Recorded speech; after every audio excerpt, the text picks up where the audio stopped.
go for Jacob Buttroff, written off after he whipped the 7-pin in the 6. Remember that frame. 6 in a row to close. He's got a 227. He sits down, the legend steps up. If he doesn't strike on this ball, if he goes 9 spare strike, we'll have a tie.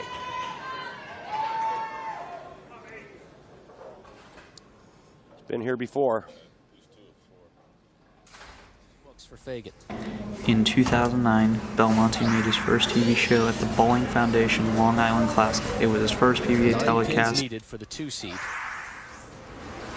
for his first PBA Tour title.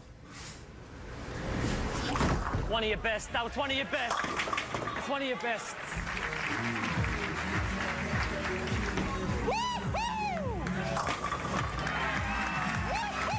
Probably do it next year, although I wouldn't put it past The first two-hander, however, to make an ESPN Finals was Oscar Palermo at the 2004 U.S. Open. Top 8 in points, get to the World Championship round of Super 16. That's a big goal for the Bowlers. That came in way high. In fact, a Brooklyn strike. Of Jason Belmonte winning the 2013 USBC Masters. Can he strike again? Can he get the kick? Yes, he does! That have really gotten extremely The difficult. 2015 USBC Masters. And a 10-pin late for good measure. Jason Belmonte will host The 2017 Players Championship. Big loft. Big turn. Yes! Big win! Yes! Amazing. He never went dead flush. One shot. Player that had. His legacy will be that he has won the most majors in the history of the And the PBA 2019 Tournament of Champions.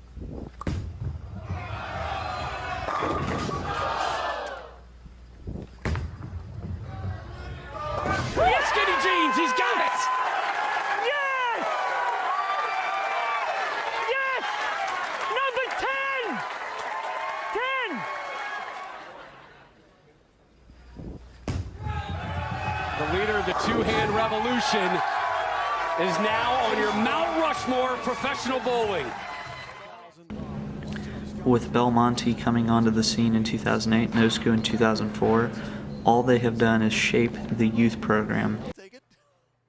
And a little bit of a Big scholarship money. Gotta do it.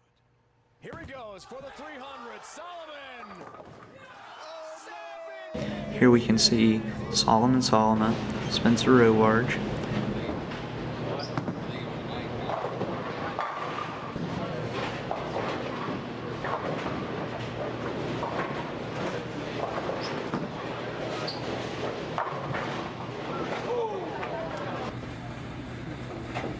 Nolan Blessing,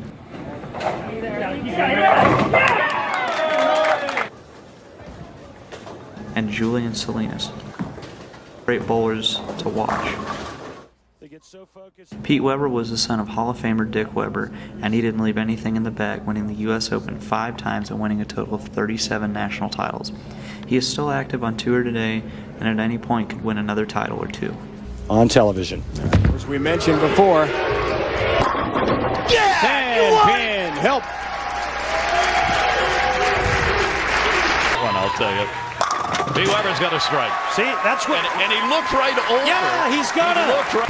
Strike to claim it. A strike to claim it. And he got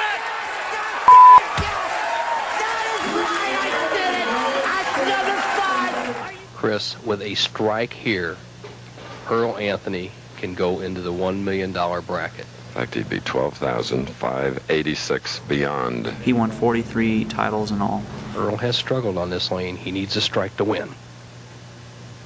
Look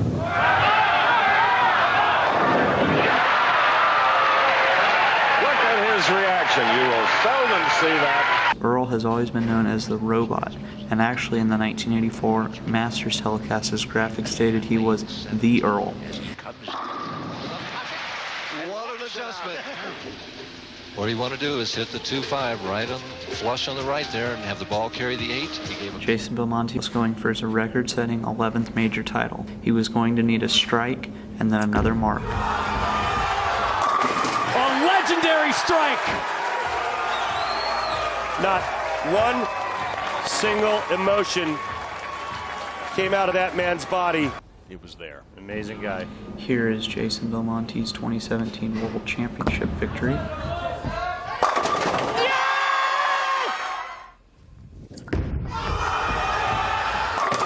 He's the greatest! He's the greatest!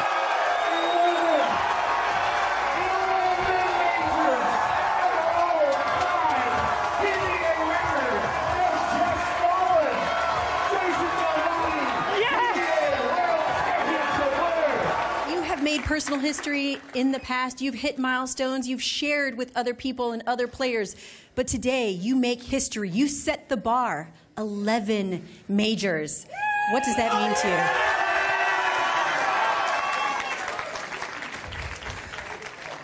you? Very seldomly am I lost for words. Tonight is one of those moments where if I could express in English what is feeling right now inside, it wouldn't make any sense to anyone. I'm just so thrilled. I'm so honored to pass two of the greatest players, if not the greatest players of all time, Earl and Pete Weber. It is truly an honor to have my name above those two players.